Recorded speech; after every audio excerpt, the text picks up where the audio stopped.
is Black Mountain's own Larry Pearlman, and he has a story about possibly some misspent youth. You'd never guess it now.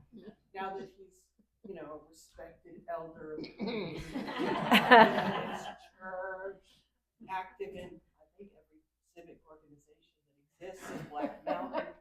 But I'll let him tell you about the bad car. Yay, yay, yay!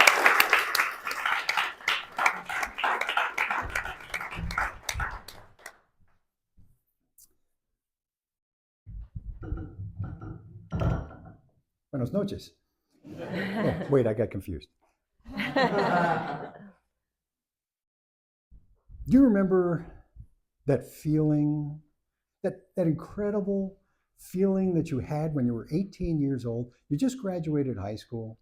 You got accepted to the university of your choice, and your parents were so proud. And they came up and they said, "We're so proud of you. Here are the keys to a brand new car." You remember that feeling? No. Me neither. Yeah.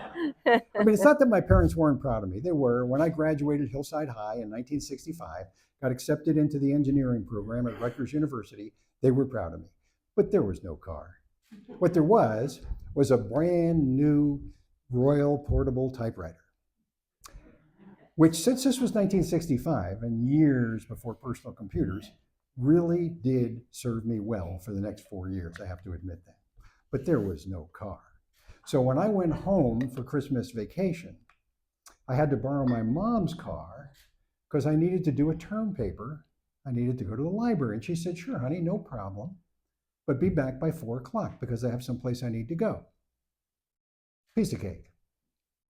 Now, I didn't see anybody here that's under 40, or maybe there are, but if there were, I would have to explain how we did papers back then. See, we went to this, you all probably remember this, when we went to a building made out of brick and mortar. We called it the library, and we sat down at a real table, and we'd go and get actual books off the shelf. We'd put them all over, and then we had real paper and pens, and we had did we have index cards, right? Hundreds of index cards. And then you'd take all these notes, you'd read the books. Remember that? Reading the books.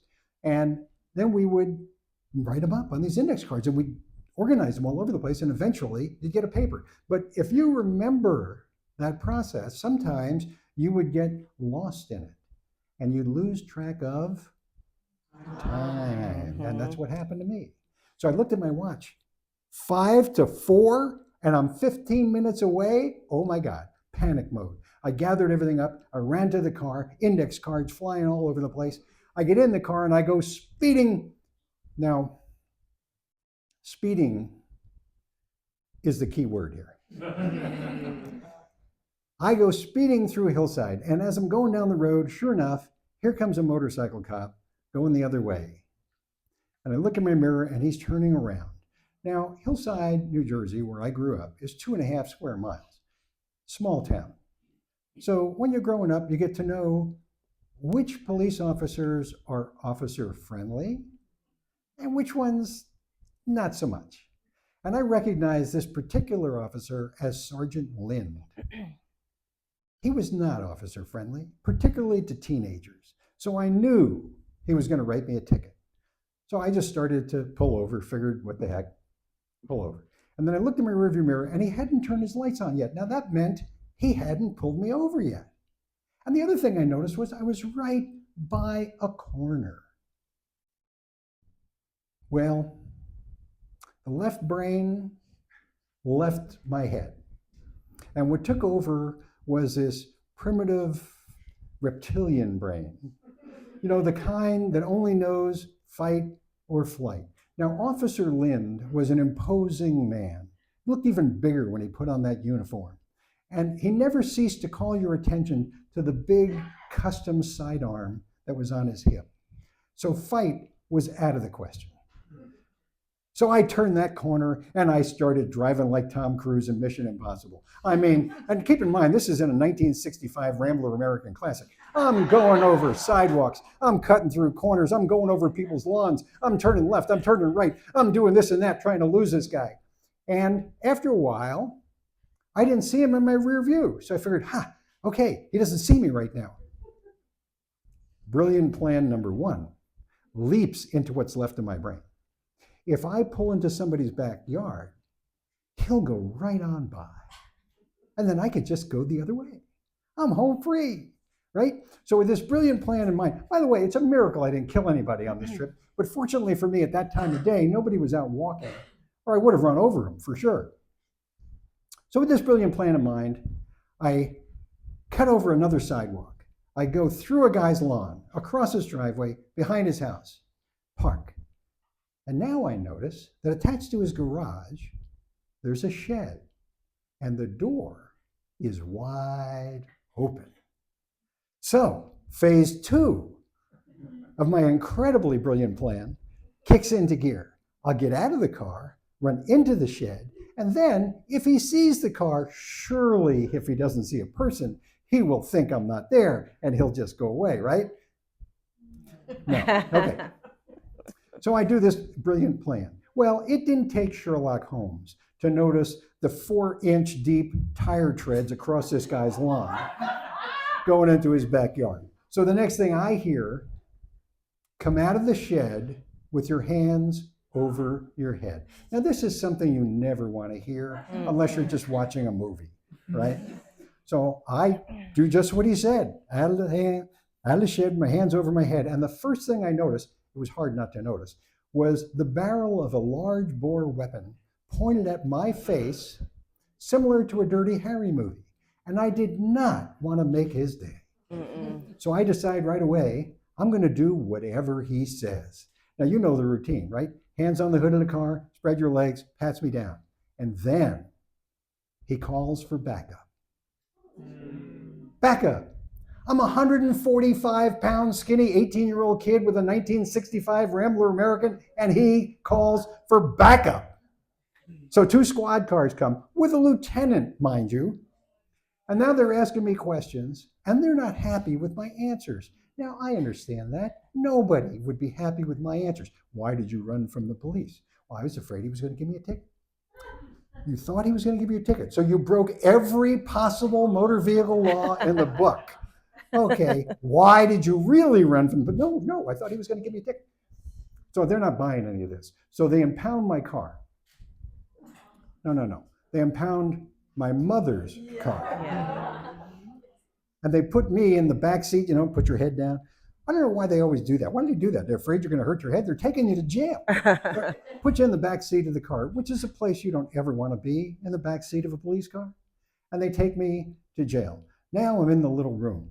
You all know the little room, right? Because you've watched NCIS or you've watched whatever shows you watch, cop shows. It's the interrogation room. There's the table, there's the chair, there's the other chair. Fortunately for me, it was not Sergeant Lind doing the investigation. I neglected to tell you that after I saw the barrel of that big bore gun, the next thing I noticed was that his pants were ripped and his knee was bleeding profusely down his leg because he had laid the bike down chasing me, which did not bode well for me. He was not in a forgiving mood. So I think if he was doing the interrogation, it would have involved a rubber hose. You remember that whole thing? Oh, you don't? Good. But the guy who was doing the investigation was actually a very nice police officer. I was very happy about that until he left the room. He excused himself for a few minutes. When he came back, he said the words that no 18-year-old boy who has just done the stupidest thing in his life and the life of everybody in his entire family ever wants to hear. Your father's here, and he wants to talk to you, alone. So I, of course, dropped to my knees and say, please, just arrest me. Here, put the cuffs on. Put me in a cell someplace. Protective custody, anything. Don't leave me here with my father in this room. Now, I really had no reason to fear my father. I mean, he had never hit me. He was not a violent man. But if you're 18 years old and you just did something this pathetically stupid, You don't want to be in a room alone with your father. So he really surprised me when he came in, sat down, and very calmly said, Larry, what happened? I said, I don't know, Dad. My brain left my head. Okay, I don't know what I did. And then I kind of explained to him the details, what I remembered. And he said, okay, let's see what we need to do to get you out of here. Right? That was cool. So we went up to talk to the desk sergeant. Now, remember, Hillside's a small town. My dad lived there for much of his life. He knew most people in the town. The desk sergeant and he used to umpire Little League games together. So he talked to the desk sergeant, who then went to talk to Sergeant Lind, who by this time had calmed down a notch or two, and convinced him to drop the breaking and entering charge. Wow. Yeah, so you probably didn't know this, but if you go onto somebody's property and you enter a building, even if the door is wide open, that's breaking and entering, even though you didn't break anything. That's also a felony. That would have had a huge impact on my life. But he agreed to drop that charge, so they just revoked my license and set a court date for me to pay the 1,000 or so tickets he had written me that day. And that was that. And then on the ride home, my dad, of course, is talking about, I don't understand how inconsiderate and irresponsible children can be. They don't get what impact this has on their fit. And of course, I'm getting smaller and smaller. I'm trying to get so small that I can fit between the back and the bottom of the seat and just disappear. And then I find out he's not talking about the fact that I just risked my life and the life of a policeman. No, he's not talking about the fact that I just broke myriad laws and was lucky not to have a felony on my record. No, in fact, he's not talking about me. He's talking about the fact that my sister that morning had promised my mother to do all the dishes and then left the house with all of them in the sink for her to do. Now, I did not realize it at the time, but years later, I got it. I got the lesson that my dad taught me that day without saying a word about it. When someone you love is down, don't kick them. Help them up. Now, I will say, since that time, just in recent years, another element of this story was called to my attention. Hillside, New Jersey in 1965 was an all-white town. Suppose, just suppose, I had been an 18-year-old black kid in that same situation. How much different might the ending of this story be?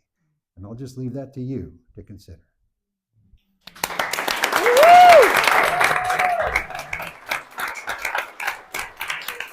Woo!